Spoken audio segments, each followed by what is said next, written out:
we're starting the podcast. So like last time we did, we kind of just like everything's in the podcast. Yeah. So this time we could talk about where all we've been and what all's been happening in between this podcast. I mean, a lot. Or we could just start. Like, what do you want to do? We just start. Okay. We could talk about my concussion. We could. Yeah. We could do a kind of like a hack, a life hack, an important warning. Grandmas should not ride hoverboards. Yes, I think that's a good thing to do. Yeah. Have we started yet? I think we have. Oh, we have? Hey, everybody. Okay, here we go. Don't ride hoverboards because I was riding one with my grandson and I had finished, Chris. I was so proud of myself. Well, see, most of us know that. Most of us know that when you get past a certain age, you don't ride hoverboards and you don't do hoverboard for a living. Mm-hmm. You don't just get on. Not a good time to do it. Not okay. All right. But well, Shellie I learned that. Did not know that. I learned that because I had ridden the hoverboard and I was like doing a high five. Pride goes before the fall because I was proud of myself because I'd ridden the hoverboard. Mm-hmm. And then it was in trying to get off that I took a bad spill. Yeah. It's the dismount. That'll get you every time. Get you. So no hoverboarding. That's our little life hack for today. A little bit achy and sore. Achy and over. Maybe a little woozy. Yes. And so that's just giving you a little life update. Okay. For me, You've been everywhere, man. Weddings. You've had weddings and weddings all and kinds weddings. Of craziness. And more weddings coming. And and today I sit here before you in a nice shirt and my tennis skirt because. Should I ask her to stand up with y'all? Thursdays? No, I'm not. On Thursdays, I play tennis early in the morning and then run in here to get this podcast. Let me show them what our is dry shampoo. This is good hair for and came straight from the tennis court. There we go. Hey, let me tell them our illustration of what our lives look like when we get together to do podcasts. So, yeah, this is literally what it is, okay? So our lives are like whirl, whirl, whirl, whirl, and then they intersect for just this short period of time. We take podcasts, we do things for Rocky and Iran, and then they whirl, whirl, whirl, whirl. So that's it. It's chaotic. Exactly. It's a whirlwind, and then we do it. And we kind of remember. And you know what? Y'all probably are the same way. Y'all can do it too. All right, so let's get into this. Here we go with our podcast for today. We're into November. First of all, let's say this. Welcome to our Rocky Grand podcast. If you're just now joining us, like you haven't found us over the last couple of years, I'm Chrys Howard and my good friend Shellie Tomlinson. We love our station in life, which is being grandparents to amazing grandkids and still, of course, being parents to our adult children and supporting wives to our husband. And daughters to our parents. Yeah, and daughters to our parents. Friends to our friends. I mean, we could have just stopped there. Yeah, I just got tired. And now we're exhausted. But speaking of tired, that's a good segue into today's podcast. Today's podcast is Have Yourself a Stressless Little Christmas. Oh, wow. If either one of us were singers, we would sing you a little tune, but no. Neither of us are singers.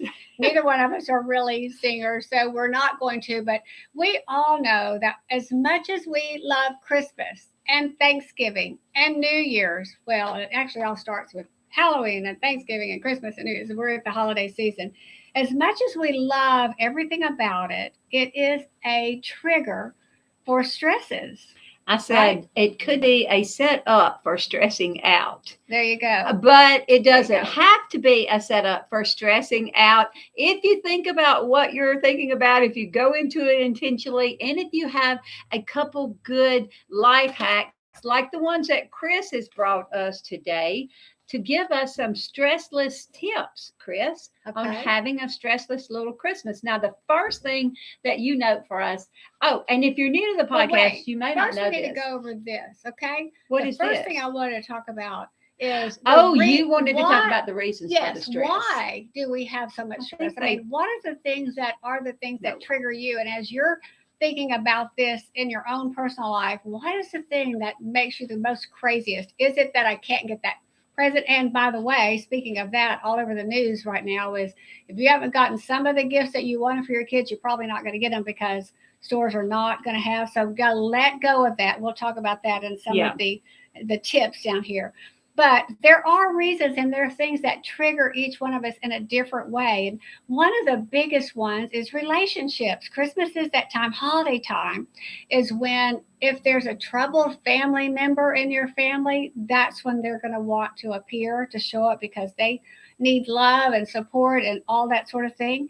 And Before you go on, yeah, I'm sorry go to ahead. interrupt you, but I do want y'all to know that we are so committed to unpacking that a little bit more, that we are planning a podcast to specifically address just ways that you can make those rough family relationships smoother. If you Right. have someone in the family that Yes. maybe has married in, or doesn't do the way you do life, we're wanting to address that because we're getting some emails from folks that want some tips on that. So in look for that January, in the we're new gonna year. we're gonna cover that for Yeah. sure. But relationships are probably the biggest stressors of our lives, whether it's Christmas or just a normal day of life. Because my daddy taught me a long time ago that if you deal with human beings, you're going to deal with problems.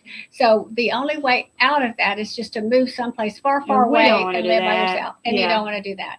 So relationships, because troubled family members might appear, those more confrontational family members that you don't usually see day to day might be around your supper table. But also, it's a time when things like when new changes that have happened in your family just all come up at one time. Perhaps there was a divorce this past year. New Perhaps there was a babies. death in the family. Perhaps there's a new baby.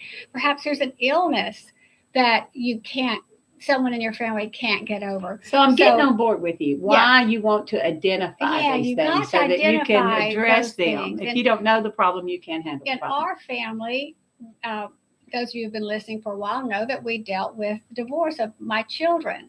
And so I remember that first Christmas distinctly, of having to look at our Christmas in a different way. Mhm. And so that relationships and life situations can be just huge stressors. I like this. And then finances. Yes.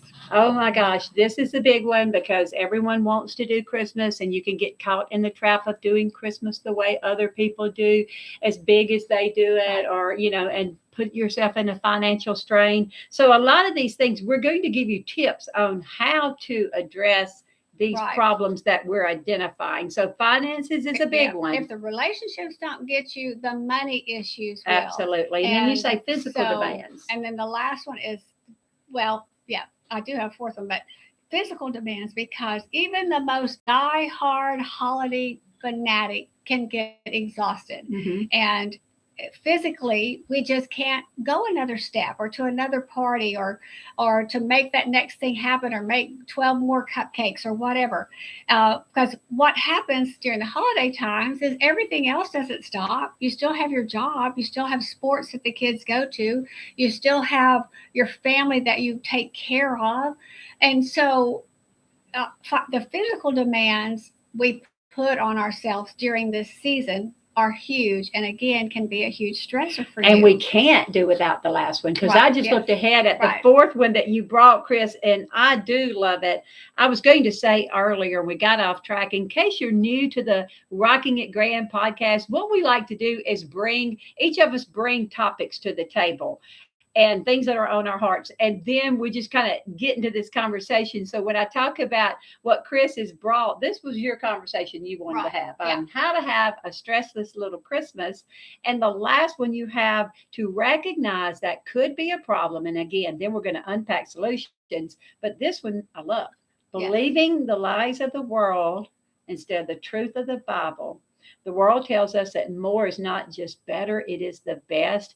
And we know that is not the Christmas that we want to have. And when we want to have one that glorifies when you start trying Jesus. To live that way, then you are going to have more stress in your life, because if you're living like the world, you can't catch up. You can't have the Nothing's best enough. thing. Nothing's enough. Better than the next door neighbor. And these are all such good things to go ahead. We talk a lot on our show about the things that we're saying to us or the things that we want to put into our children. If you still have children at home, this is the time to start teaching them about these things and how to deal with these things too, because even as little people, they're going to encounter that. I can remember Christmases when I was growing up when all the cousins would come in And while I loved it, there were some certain amount of stressors that came with other kids in our house and sharing bathrooms. My parents were great about teaching us how to open our home to other people. So now we do want to talk a little bit about how we can save ourselves from some of these stressful situations. The first one I say is sometimes it's just as simple as changing your thinking. I know that sounds so silly, but sometimes the word preferences that we put in our head can make a big difference, and we can replace those words. So maybe it says that I said this means to rethink what you think is supposed to happen. Yeah. Change that to what you would like to happen if we can get to that. That is so good. That is not simple, Chrys. That's good. Simple thinking. And even we can use this strategy with our kids if they come up and say, oh, this weekend, can we all go look at Christmas lights? And you can say, you know what, that's such a great idea. And if we can get to that, let's do it. Let's plan that if we can get to that. That's good. And so just that little bit of changing takes the pressure off you to say, oh, no, I told the kids we were going to do that. No. We have to do that. This just says, you know what? Right off the bat, we're saying, if we can get to That's a great idea if we let's can do get it. to it. I like that. And we also talk about not comparing ourselves to others. Even we've already mentioned it in this podcast, other people's Christmases or the gifts maybe that they can buy. But here's a different way of looking at that. And it is that you can look at other people if you choose the people that you want to look at for encouragement. So if you are a person that is prone to stressing out at Christmas and worrying about all the details, find someone but you have who's a super not. Calm friend. Maybe your friend just is having an easier time, but you look around and you identify the people that are managing, I call it to walk with the holy through Christmas, to just realize the moment that. It's kind of a funny example. I learned this lesson or was we were pageant people. We had never done to know how to do it. We talked about buying the drain and what it can the holidays. So here's the solution. That's not the time. Holidays are a time for unity, not war, a time for fun, not fighting. So again, this is like a thinking thing. Just make that decision to let go some of those things that cause disharmony. And everybody, my mom used to say this all the time, everybody can be kind for a short time. You just choose kindness over harshness. You choose happiness over fighting. You choose to to have your home be a home of peace.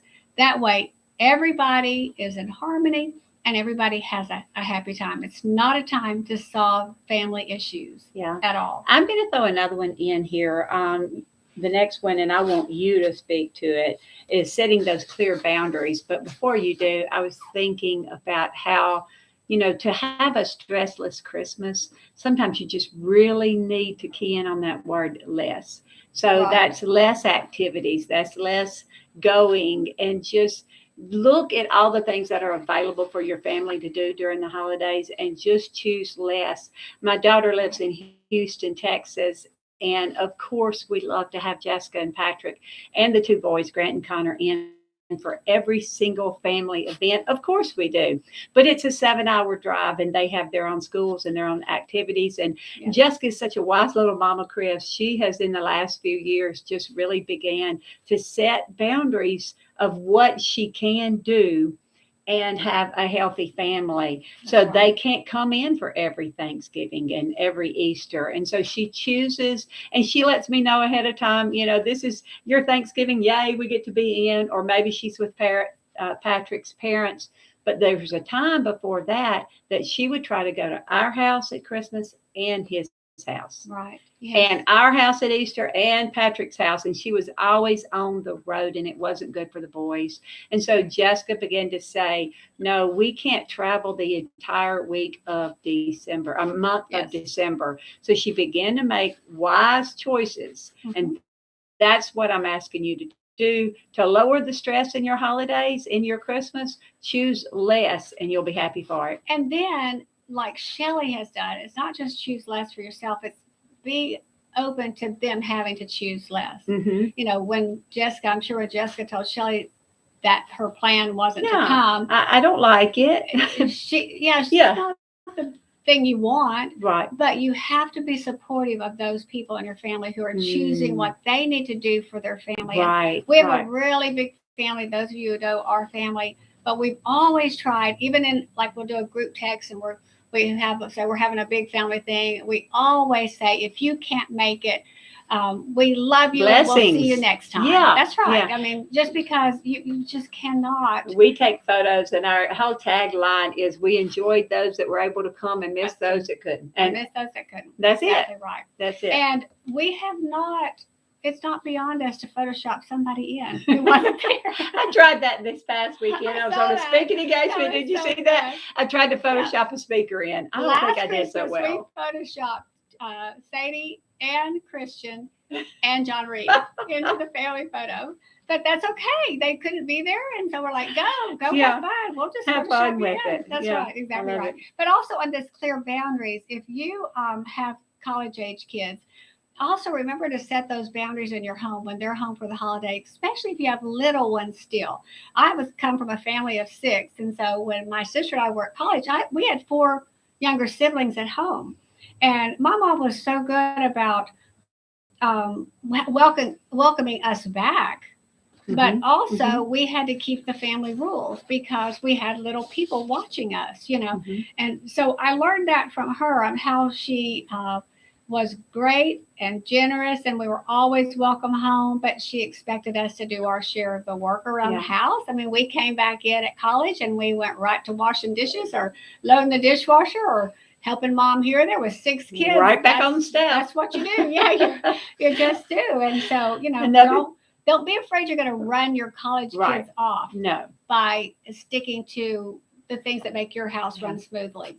And then you mentioned here, Chrys, as one of the last suggestions on having a stressless little Christmas, to take a little bit of time to think through those gatherings and what will make them enjoyable for everyone, and the different ages and the different people that are going to be there. And so one way, and I think we may have mentioned this on a podcast before, I always like to have a puzzle table going on. I have a table set up with the puzzle, and I may have an age appropriate puzzle, a younger puzzle that's easier for younger ages, but just something that can facilitate conversation around this puzzle, and it can make it more enjoyable. I'm sure you have other ideas like that, but just having simple ideas for things, activities that the family can participate in. I always, if I'm hosting Thanksgiving with our big family or whether it's Christmas, I always have coloring sheets out so when the little ones come in, they can go right to something, or I have the bin of toys right there for those kids so that the adults that come can have just a few breathing minutes. They can say, oh, look, Jim almost got. And so you already have that set up for them. And so that's a very easy progression from getting out of the car to the kids seeing something that they can put their little hands on quickly. That's good. Hobby Lobby's always got 40% off anything at any given time. So I will, whether it's September or in the summer, if I see some little Christmas things, I'll just go ahead and get them and put them in my little Christmas goodie bag ready for the next party that we have. So that's our list of things to help you have a little bit of less stress. So to have a stressless Christmas this year, and of hopefully course something to keep helped. First things first. So we really hope that in your home you make the birth of Jesus Christ the center of your activities and your celebration, so that we realize that this is when Christ came to earth, and this is what we're celebrating, and that's we may not get top way. We won't have another show before Christmas, so I have to share with you, if you have littles, do a little nativity thing with your little kids. Some of our most precious memories through my years of being a parent and a grandparent is our little plays that we put on. And I had all the little things made for them to wear, and the little cradle and all that kind of stuff. And there were years when they were little that I would have to do all the narrating. Then as they got older, they could say their little lines, So we always start our celebration with some kind of a party for Jesus I love and that. remembering why we're here before we Yeah. start the other. Did y'all celebration. ever hide baby Jesus from the nativity? We did not. That is the most fun activity that I did with my kids. So I had nativities all over the house because there was a time when I mentioned one time in my big Southern family that I like nativity sets. And when you do that in my family, you just immediately have a collection because everyone's listening. They're like, oh, Shellie likes nativity sets. So I had tons of them. And it was somewhere during those years that we had this one set that I began to hide the baby Jesus in different places in the house. And my kids would wake up the next morning, and that was the goal, was to find Jesus and put him back in the manger. So that was a cute little idea. Yeah. Good idea. Well, that's our show for the day. Thank you for joining us today on Rocking It Grand podcast. We'll see you next time. Have an amazing holiday season, and we'll be back next year. Okay, in stream. Were we right to say next year?